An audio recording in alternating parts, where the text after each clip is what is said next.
wabarakatuh. Selamat pagi, salam sejahtera bagi kita semua. Kami mahasiswa dari Universitas Syekh Mu'ala, Fakultas Ilmu Sosial dan Ilmu Politik, Prodi Sosiologi, semester 1, kelompok 6.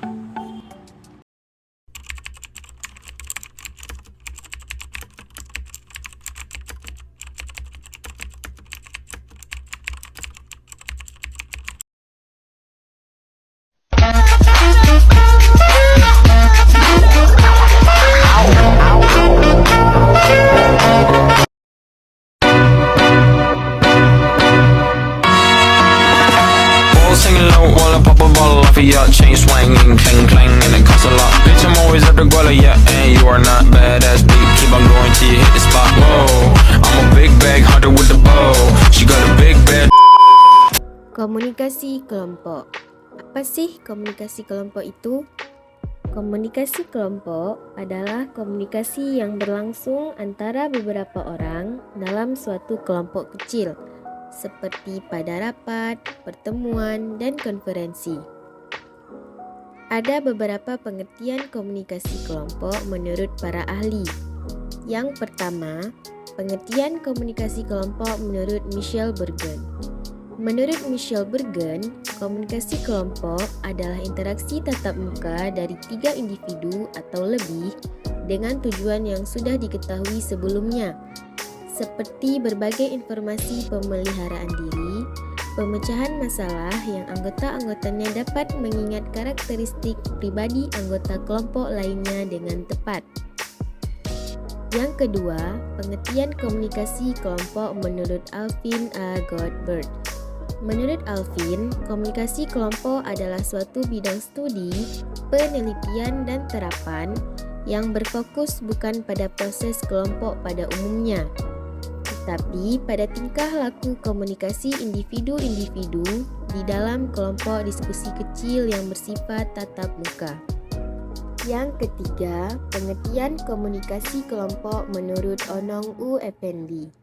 Onong U. Effendi membagi komunikasi kelompok menjadi 2 bagian, yaitu pertama, komunikasi kelompok besar dan komunikasi kelompok kecil. Berikut contoh komunikasi kelompok.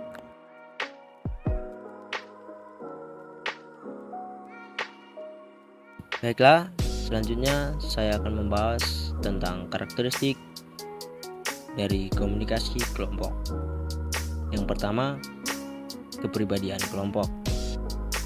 Tiap individu dalam kelompok mempunyai kepribadian yang berbeda-beda. Pribadi seseorang di saat sendirian dan jika ia berada di tengah kelompoknya biasanya berbeda. Yang kedua, ada norma kelompok. Mengidentifikasi cara-cara anggota kelompok itu bertingkah laku serta cara-cara yang menurut pertimbangan kelompoknya adalah baik. Yang ketiga, kohesivitas kelompok. Kohesivitas kelompok adalah kekuatan saling tarik-menarik antara anggotanya atau kekuatan yang menahan mereka agar tetap tinggal dalam suatu kelompok. Jenis komunikasi kelompok. Yang pertama, ada komunikasi kelompok besar. Komunikasi kelompok besar cenderung ditujukan pada perasaan komunikan, jadi tidak ada pikiran logis. Misalnya rapat raksasa di lapangan, rapat yang dibanjiri oleh massa yang ingin mendengarkan orasi yang diharapkan akan memberikan semangat. Proses dalam kelompok ini bersifat linear dan satu arah. Kemudian yang kedua, komunikasi kelompok kecil. Komunikasi kelompok kecil adalah komunikasi yang ditujukan kepada kognisi komunikan, misalnya dalam kuliah, ceramah, diskusi, rapat, dan lainnya. Dalam komunikasi ini, logika berpikir memiliki peranan yang sangat penting.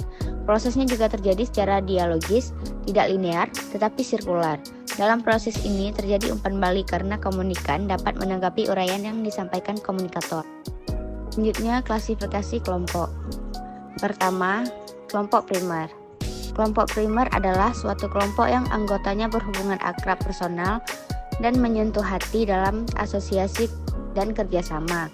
Kedua, kelompok sekunder. Kelompok sekunder adalah kelompok yang anggota-anggotanya berhubungan tidak akrab, tidak personal, dan tidak menyentuh hati. Ketiga, kelompok keanggotaan. Kelompok yang anggota-anggotanya secara administratif dan fisik menjadi anggota kelompok itu. Keempat, Kelompok rujukan. Kelompok rujukan adalah kelompok yang digunakan sebagai alat ukur untuk menilai diri sendiri atau untuk membentuk sikap. Kelima, kelompok deskriptif.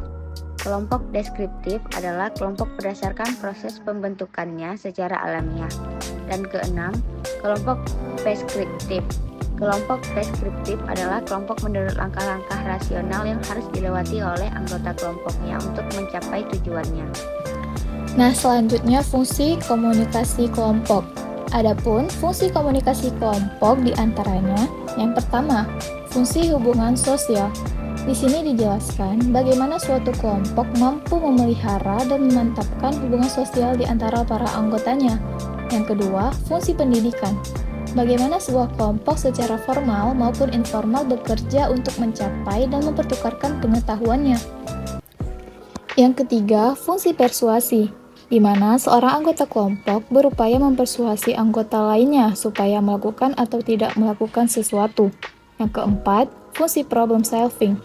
Di sini kelompok juga dicerminkan dengan kegiatan-kegiatannya untuk memecahkan persoalan dan membuat keputusan. Yang kelima, fungsi terapi. Dapat membantu anggotanya untuk berubah personalnya guna mendapatkan manfaat, namun usaha utamanya adalah membantu diri sendiri, bukan membantu kelompok mencapai konsensus. Tujuan kelompok yang pertama untuk menyatakan pikiran, pandangan, dan pendapat. Kemudian dapat membagi informasi atau information sharing. Selanjutnya untuk menyatakan perasaan dan emosi, serta sebagai tindakan koordinasi. Adapun kesimpulan yang bisa kami ambil dari materi kami yaitu komunikasi kelompok dapat didefinisikan sebagai proses komunikasi yang berlangsung antara beberapa orang.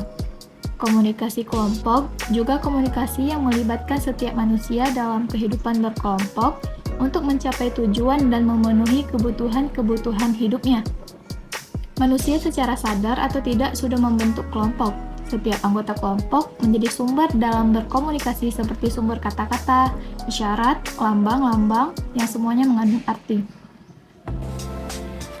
Komunikasi kelompok terjadi karena tujuan tertentu yang ingin disampaikan, sehingga pesan yang disampaikan dapat diterima, ditanggapi, dan diolah di dalam anggota kelompok yang akhirnya dapat dipahami.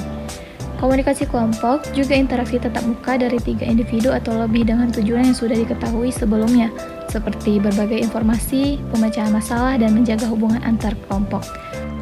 Sekian dari kami. Assalamualaikum warahmatullahi wabarakatuh.